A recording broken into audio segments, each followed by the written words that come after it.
우리 가슴에 손을 얹고 따라하겠습니다. 예. 성령 충만할 때 나는 가장 행복합니다.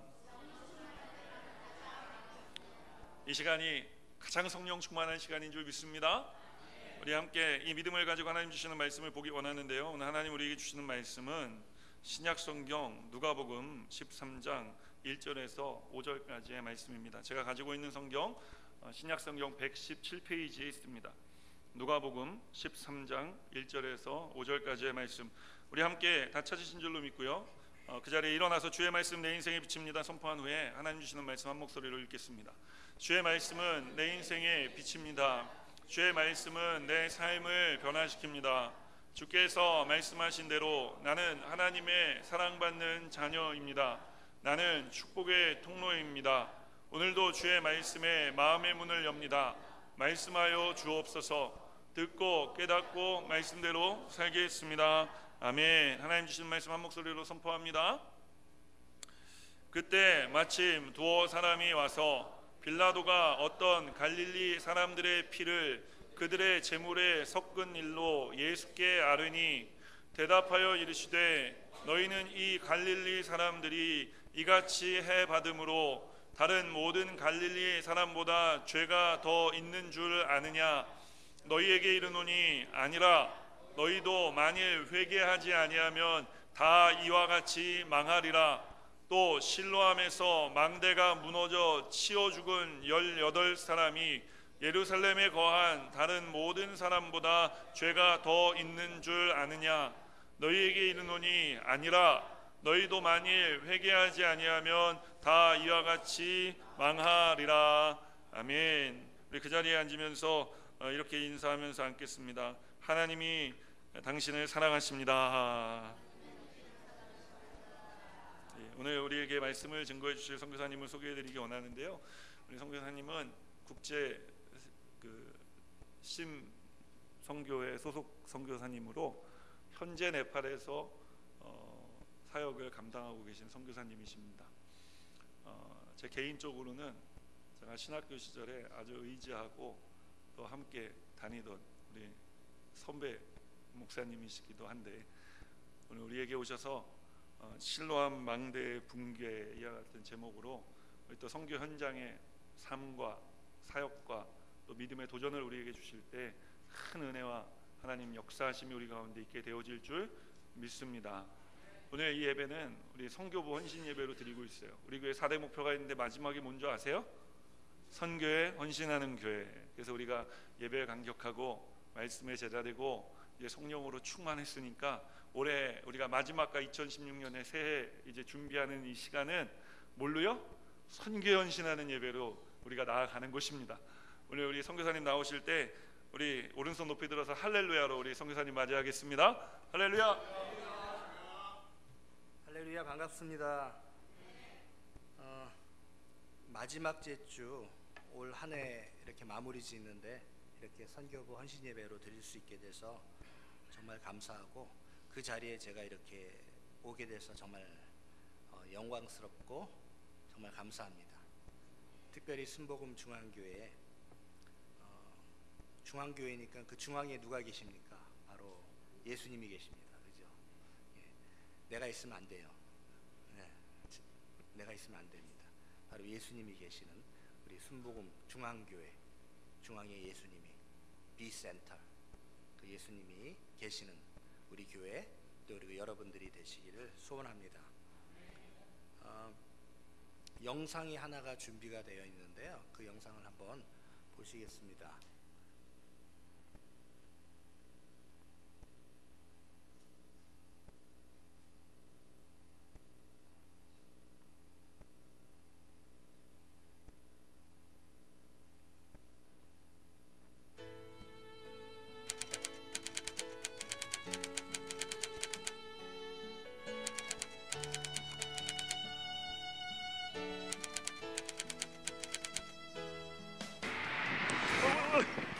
Usuma líquido de agua. Usuma líquido.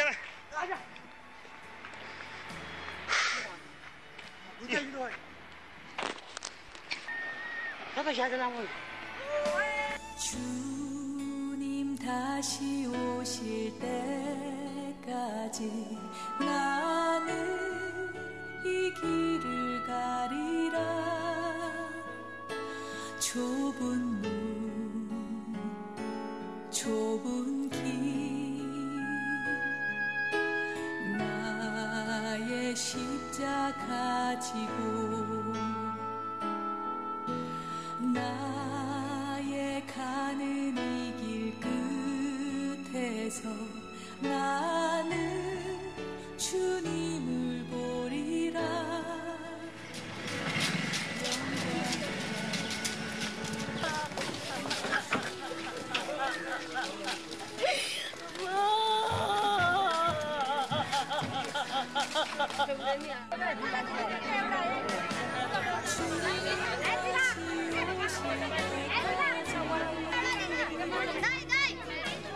나는 일어나 달려가리라. 주의 영광 온 땅 덮을 때 나는 일어나 노래하리.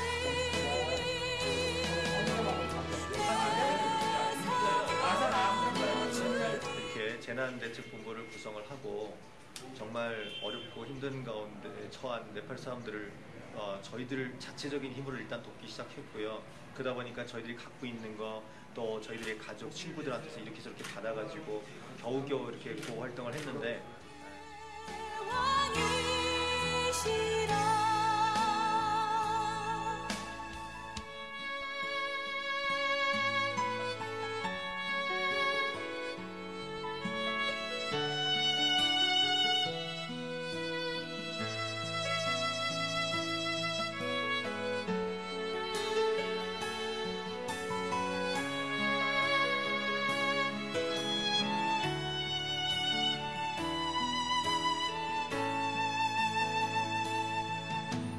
나의 가는 이 길 끝에서 나는 주님을 보리라.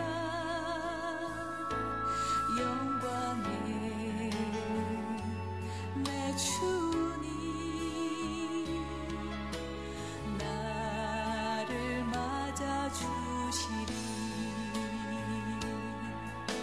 주님 다시 오실 이어서 때까지. 네, 어둡기는 그냥 이 앞에는 어둡게 해주셔도 될 것 같습니다. 예. 그 네팔 지진이 4월 25일 날 일어났는데 그 지진이 나고 나서 여러분들께서 또 헌금을 모아서 또 네팔을 보내주셨다고 들었습니다. 그 저희가 네팔에 선교사가 한 200여 분 정도 계시는데 그 중에서 이 지진이 난 이후에 급하게 이제 그 대책본부를 그 선교사님들이 시작을 했어요. 그래서 200여 분 중에 한 6명 정도가 이렇게 봉사를 하시면서 선교사님들이 그 네팔 지역을 섬기고 있었는데 마침 그 대책본부가 꾸려뒀던 장소가 그 여의도 순복음교회에서 하는 그 NGO 좋은 사람 그 굿피플이라는 NGO 그 본부 안에서 저희가 일을 했습니다. 그래서 그 여러분들이 전달하신 헌금은 아마 김진만 선교사님을 통해서 그 아주 네팔 지금 이 구호 헌금 하는데 아주 기묘하게 썼을 겁니다. 그래서 또 제가 대표해서 그 네팔 주재에 선교사님들을 대표해서 여러분에게 이렇게 감사하다는 말씀을 다시 한번 드립니다. 4월 25일 날 지진이 일어났고 저희가 그때 가정교회에서 예배를 드리고 있었습니다. 세 가정에서 모여서 한 10명 정도가 예배를 드리고 있는데 갑자기 이렇게 좌우로 바닥이 물결을 치고 어떻게 형용할 수 없는 움직일 수 없는 상황이 됐어요. 그때 이제 저 10명들이 전부 이제 이렇게 끌어안고 기도하기 시작했습니다. 주여, 이제 이렇게 천국에 가는구나 하고 생각을 했어요. 그러면서 그런데 한 3분 몇 분이 그렇게 지나고 그렇게 간절히 기도하는데 얼마나가 지난지 기억이 안 나요. 근데 기도하고 그러다가 이게 무너지지 않는 것을 확인을 하고 우리가 살아있다는 것을 확인을 하고 정신이 이제 들고 정신을 차리고 신발을 신었는지 안 신었는지 막 밖으로 나가기 시작했습니다. 그래서 나갔더니 밖에 담장이 무너지고 집들이 무너지고 사람들이 닫혀 있고, 다행히 저희가 살던 지역은 그 건물이 좀 튼튼한 건물이었어요. 그래서 집이 와르르 무너진 집은 없었습니다. 그래서 사망자는 직접 저희 지역에는 없었는데, 그날 카투만두 안에서만 2,000명이 사망을 했고요. 그리고 카투만두 외곽에서는 8,000여 명이 사망을 했습니다. 현재까지 한 8,000여 명이 그렇게 사망을 했죠. 그래서 이제 그 동일한 시간에, 다음 그림도 보여주시죠. 저 사진들은 뭐 바로 제가 나가자마자 찍은 겁니다. 제 핸드폰으로. 다 집들이 폐허가 되고 이 슈퍼마켓도 다 망가지고, 감사한 것은 이 네팔 분들은 사재기를 하지를 않아요. 국민성이 좋고 또 돈이 없어서 그렇겠죠. 이분들이 사재기를 하지 않았습니다. 그래서 슈퍼마켓이 이렇게 막 물건들이 다 이렇게 되는 상태에도 그냥 열어놓고 사람들이 한 사람씩 두 사람씩 와서 물건을 가져가고 주인한테 돈을 내고 그렇게 가고, 그런 모습을 보면서 제가 참 네팔 분들을 더 존경하게 됐습니다. 다음 그림도 보여주시죠. 그 동일한 시간에 이제 카투만두는 제가 있었던 장소니까 이제 그 다음 날부터 그 선교사 협의회에서 운영하는 대책본부가 이제 진행이 됩니다. 그러면서 계속해서 그 일을 이제 진행을 하는데, 카투만두보다 이 카투만두 밖에 외곽이 더 상황이 심각하다는 것을 저희가 알게 됐어요. 그래서 그 상황들을 전부 이제 어떻게 구호 활동을 할까 그러면서, 카톡 아시죠? 제가 카톡을 그 전에는 사용을 안 했는데, 그 지진이 나니까 이 통신 타워들도 다 무너지고 아마 많이 그 데미지를 입었을 거예요. 근데 그 메시지가 보내지지 않고 그 전화가 불통이 돼서 되지 않습니다. 그런데 그 카톡은 데이터가 되더라고요. 데이터는 그렇게 돼서 막 서로의 안부를 전하면서 한인들의 안부를 막 확인을 했어요. 그랬더니 한 200여 분 그 카트만두 안에 계셨는데, 또 밖에 계신 분도 계셨는데 연락이 돼서 전부 생사를 확인하고 이분들에게 이제 구체적으로 피해 상황을 이제 접수받기 시작했습니다. 우리가 섬기던, 우리가 사역하던 마을은 전파가 됐습니다. 그 마을이 하나도 남지 않았습니다. 어느 마을에는 80%가 건물이 무너지고 사람이 몇 명이 죽었습니다. 이런 보고들이 실시간으로 계속 올라오기 시작했습니다. 그래서 다음 그림, 저희가 이제 대책본부 카투만두에서 가장 먼저 한 것이 이제 그 지방으로, 카투만두 안에는 그래도 물량이 있으니까 지방으로 보낼 쌀과 그 다음에 그 천막, 이 지진이 오고 나면은 다음 날부터 부실부실 비가 옵니다. 그래서 그 집이 다 무너졌고, 집이 무너지지 않았다 할지라도 이렇게 금이 다 가 있기 때문에 그 집 안으로 들어가서 잘 수가 없어요. 저희도 한 일주일 정도 이제 텐트를 치고 밖에서 노숙을 했는데, 그래서 이제 그 천막과 쌀을 보내는 일을 급하게 했습니다. 큰 트럭이 갈 수 있는 도로까지는 가고요. 그 다음에 이제 작은 트럭으로 가고, 거기도 못 가게 되면 이제 사람이 등에다 짐을 지고 쌀을 지고 그렇게 마을로 올라갑니다. 그 마을로 올라가다 보면은 그 마을로 가는 길까지도 고립이 되어서 완전히 그 산사태로 고립이 된 곳이 있어요. 이제 그럴 경우에는 군부대 헬기로 이제 운송을 하게 됩니다. 다음 그림. 동일한 시간은 카투만두에서는 이제 계속해서 발굴, 이제 한 4일 5일이 지난 이후에는 이제 구호 작업보다 이제 시신 발굴로 이렇게 돌아섰죠. 그래서 이제 119 구조단에서도 와 있고요. 그래서 계속 발굴을 합니다. 저 모자는 살았어요. 집이 흙집이었기 때문에요. 흙에다가 나무 구조로 이렇게 된 집인데, 그 집이 와르르 무너지니까 깔린 거예요. 근데 다행히 목숨을 건졌죠. 만약에 저게 콘크리트였다면은 아주 살아나지 못했을 겁니다. 그 이후로 이제 카투만두와 그 외곽에는 거대한 텐트촌으로 변해서 이제 이 텐트로 계속 사람들이 살아가고 이 한 여름을 보냈습니다. 지금은 이제 6개월이 지났는데요. 거의 6개월이 지나고 이제 제가 그래도 계속 소식을 듣습니다. 지금은 이제 임시철골 구조로 그 양철 지붕, 그 예전에 한국에서 만드는 그 지붕 있죠. 그걸로 이제 임시 숙소를 만들어서 일단은 이분들이 이제 추위를 피할 수 있고 할 수 있도록 그렇게 계속해서 그 임시 쉘터를 만들어주고 있는 작업을 하고 있습니다. 그 건물들이 뭐 마을들이 다 폐허가 됐고요.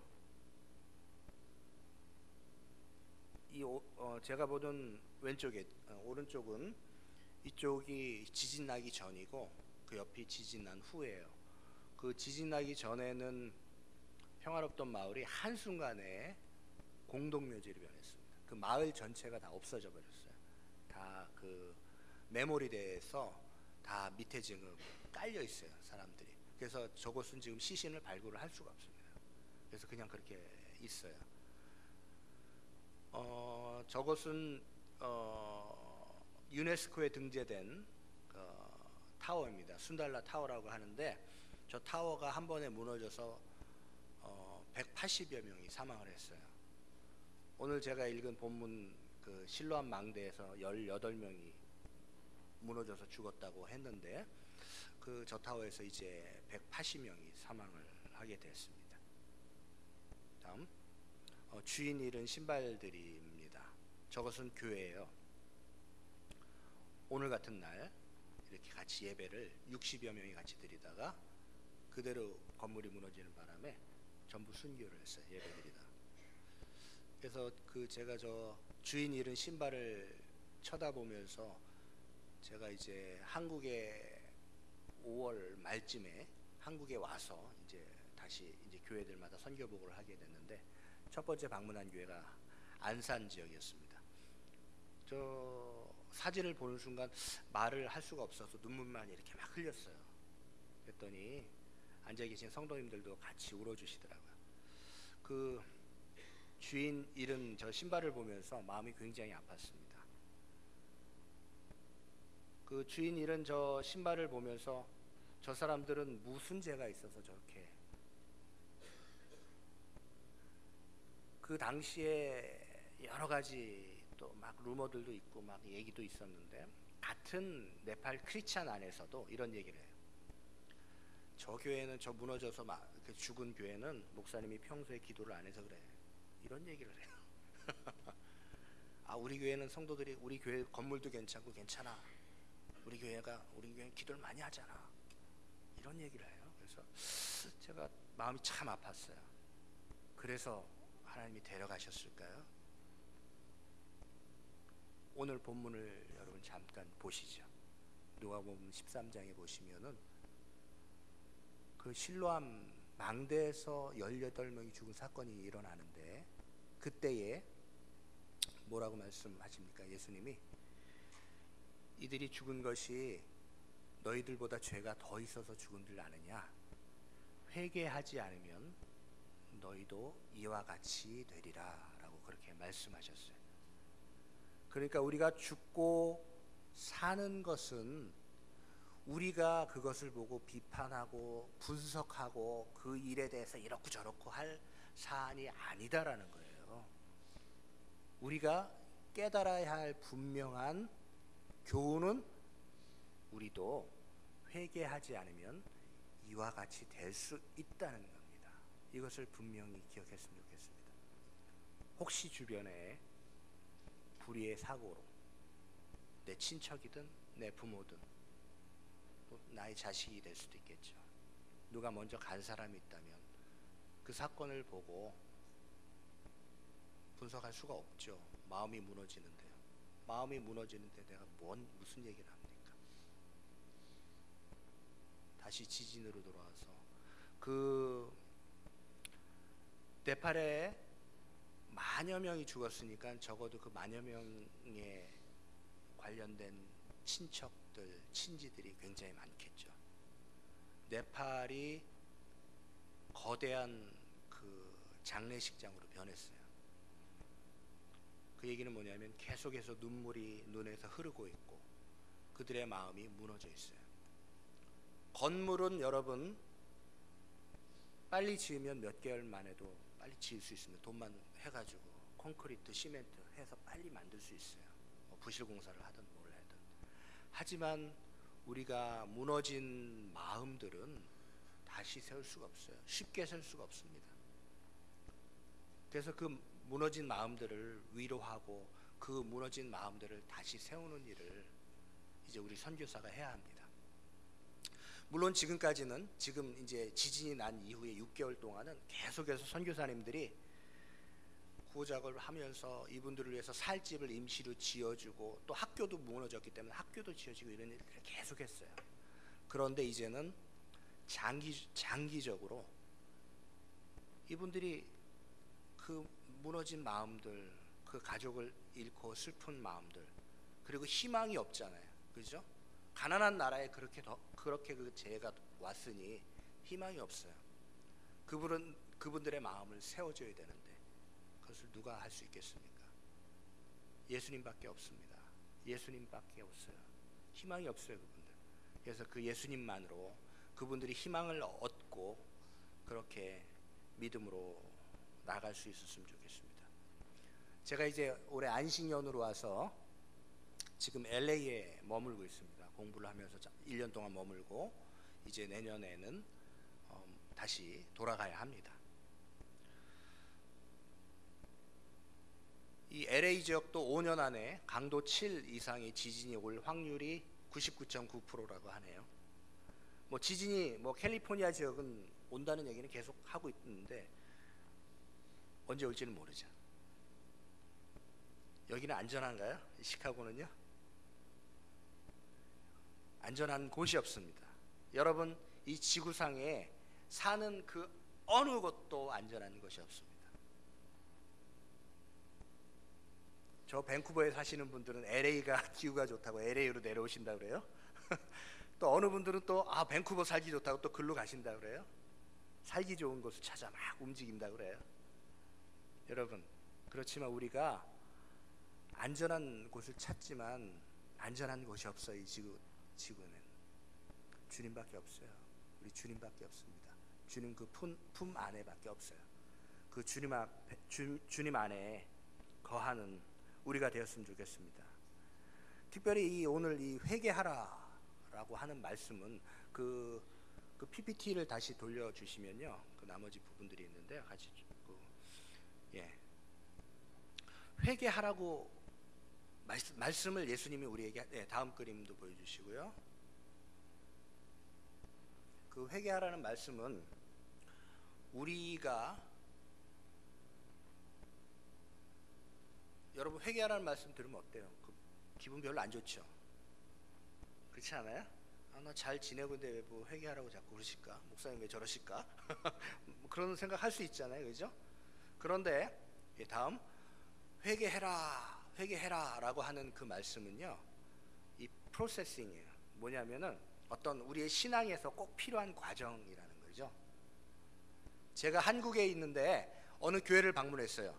그 교회 가니까 교회에서 목사님이 1년 동안 회개하십시오, 당신은 죄인입니다, 당신은 죄인이에요 하면서 강단에서 막 그 메시지를, 죄인이라는 얘기를 계속 1년 동안 한 거예요. 1년.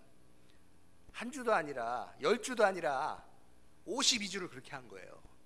그러니까 그 교회가 좀 규모가 있었던 교회인데 계속 교인도 줄더래요.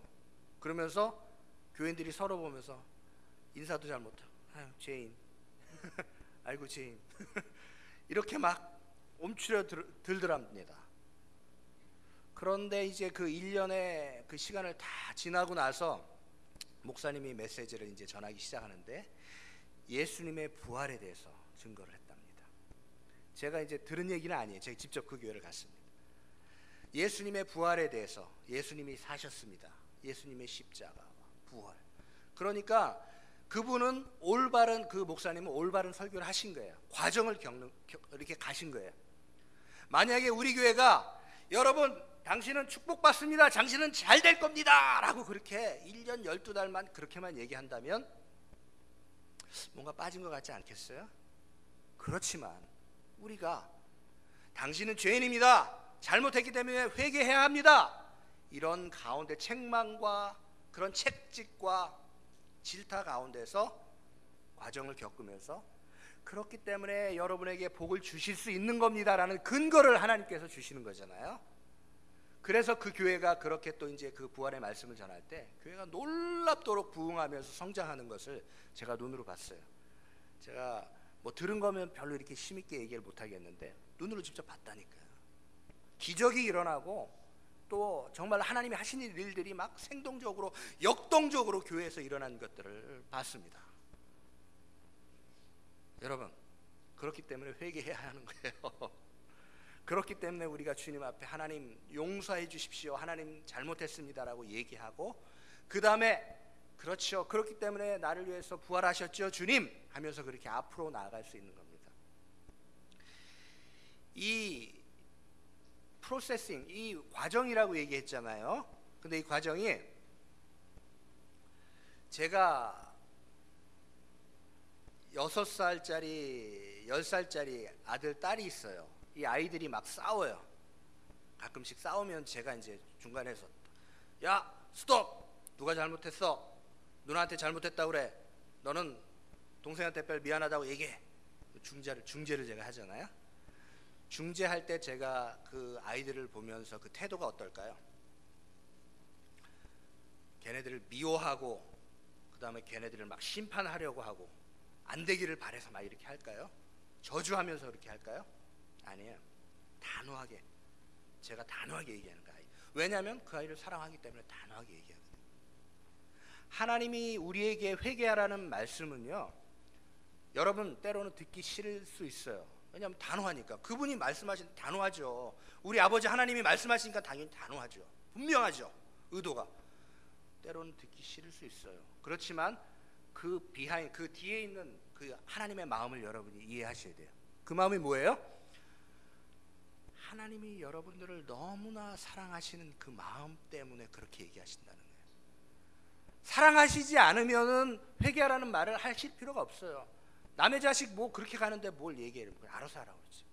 그렇지만 사랑하시기 때문에 그렇게 얘기하잖아요. 그 의도를 여러분들이 분명하게 알고 계셔야 할 것 같습니다, 이 시간에. 그렇기 때문에 우리가 주님 앞에 갑니다. 회개하라, 천국이 가까웠느니라.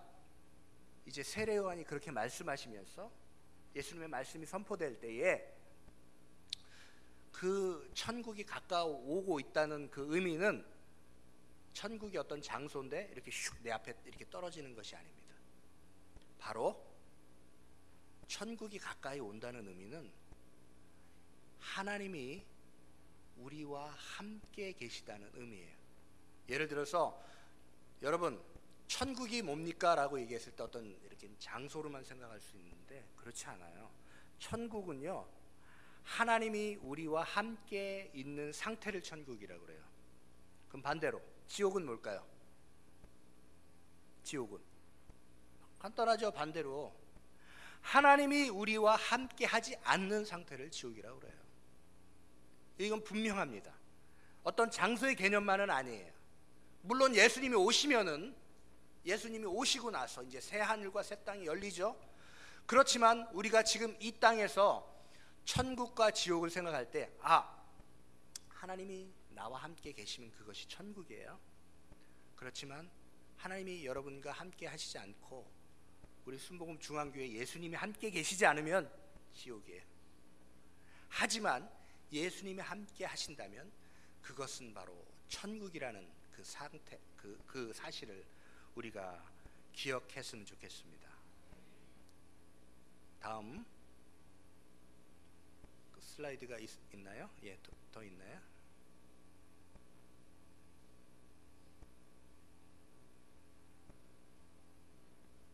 네, 넘겨주시고요. 그 즐거워하는 자와 함께 즐거워하고 우는 자들과 함께 울라. 저 말씀은 이제 제가 계속 그 눈물을 흘리면서 그 지진 이후에 주님 왜 이런 일이 이 민족에게, 또 우리 네팔 선교사들에게, 물론 네팔 선교사님 중에서 돌아가신 분은 없어요. 몇몇 분 다치신 분들이 계시지만 왜 이런 일이 하면서 제가 막 고민을 하면서 물어봤을 때 저 말씀을 하나님께서 주시는 것 같았어요. 내가 슬퍼하는 사람과 함께 울어주라. 또 즐거워하는 사람이 있느냐? 그러면 같이 그 사람과 함께 즐거워해주라. 그것이 천국의 모습이 아닐까요? 그리고 그것이 교회의 모습이 아닐까요? 이제 다음 오늘의 말씀을 이제 맺으려고 하는데요. 한번 같이 읽도록 하겠습니다. 시작. 너의 하나님 여호와가 너희 가운데 계시니 그는 구원을 베푸실 전능 자이시라. 그가 너로 말미암아 기쁨을 이기지 못하시며 너를 잠잠히 사랑하시며 너로 말미암아 즐거이 부르며 기뻐하시리라 하리라. 아멘. 스바냐 3장 17절. 스바냐를 여러분 읽어보시면은 심판의 얘기들로 가득 차 있어요. 1절부터 3장까지 3장밖에 없는데 1장, 2장, 3장 계속 심판, 그 유대에 대한 심판의 메시지를 계속해서 전하고 있어요. 스바냐가 읽으면은 이거 뭐 이렇게 심판을 받고 참 불편하다 그렇게 생각하는데, 이 말씀의 어떤 중요한 요지는 바로 저 말씀이에요. 하나님이 우리를 심판한다 이렇게 경고하시는 이유는 단 한 가지예요. 우리를 통해서 너무나 사랑하시고 우리를 그 기쁨을 이기지 못하시는 그 사랑 때문에 그렇게 심판하겠다라고 말씀하시는 거죠. 어떻게 보면 우리가 심판받지 않을 수 있어요. 왜냐하면 주님께서 이 심판한다는 그 말씀은요, 주님이 이렇게 초청장을 여러분에게 주시는 것과 똑같아요. 초청장, 인비테이션 카드를 딱 줘요. 그러면 이 카드를 받고 오고 안 가고는 여러분 자유예요. 그렇죠? 누구도 거기에 대해서 말할 수 없어. 내가 가고 싶으면 가는 거고 안 가고 싶으면 안 가는 거지. 인비테이션 카드라니까. 그러니까 회개해라라고 말씀하시는 것은 이렇게 카드를 딱 주면서 와라 하고 주님께서 말씀하시는데, 그 말씀을 듣고 나는 안 갈래요, 나는 갈래요, 그렇게 선택을 하는 거죠. 그렇게 하시는 이유는 주님이 여러분을 너무나 사랑하고 계시기 때문이라는 것을 우리가 꼭 기억했으면 좋겠습니다. 특별히 순복음 중앙교회를 너무나 사랑하고 계신다는 것을 기억하시기 바랍니다. 그래서 주님께서 여러분을 계속 초청하고 계시고 여러분을 부르고 계세요. 그리고 내가 너를 인해서 너무나 사랑한다, 그렇기 때문에 너희가 잘 되기를 원한다, 그렇기 때문에 꼭 이 과정을 너희가 겪어다오, 좀 더 겸손하고 좀 더 믿음으로 성숙해다오 하는 주님의 메시지가 계속해서 흘러나가는 거예요. 여러분, 그 과정에 여러분을 다시 한번 초청합니다. 그렇게 우리가 기도하면서 믿음으로 나갔으면 좋겠습니다. 특별히 이제 마지막 주가 되었습니다. 마지막 주인데 선교사가 와서 말씀도 전하고 또 이렇게 잠깐 간증을 했는데, 여러분 이제 2015년이죠. 이제 마무리할 때가 됐어요. 이제 내일 모레면 송구영신 예배를 드리잖아요. 우리가 뭐를 해야 될까요? 다시 한번 돌아보시고, 하나님, 내가 잘못한 것이 있다면 용서해 주시고 내가 회개합니다, 그렇게 주님 앞에 겸손하게 무릎 꿇을 수 있는 우리가 되었으면 좋겠습니다. 그로 말미암아 우리가 주님께서 우리를 부르시며 그 즐거워하시는 그 모습을 우리가 보면서 기뻐하는 우리가 되었으면 좋겠습니다. 이 시간 함께 통성으로 같이 기도했으면 좋겠습니다. 하나님, 그 우리의 죄를 용서해 주시고 우리가 날마다 회개하면서 믿음으로 나가는 우리들이 될 수 있도록 주님 축복해 주십시오. 하나님, 그리고 또한 이 선교에 헌신하는 교회가 될 수 있도록 도와주셔서 계속해서 네팔을 위해서 기도할 수 있도록, 또 선교지를 위해서 기도하시고, 또 무엇보다도 내가 살고 있는 이곳이 선교지입니다.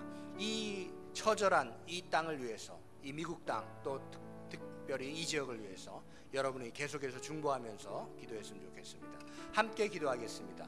할렐루야. 사랑과 은혜가 충만하신 하나님, 고맙고 감사를 드립니다. 우리를 축복하시고 우리에게 하나님의 놀라운 역사와 은혜가 있게 하심을 감사합니다.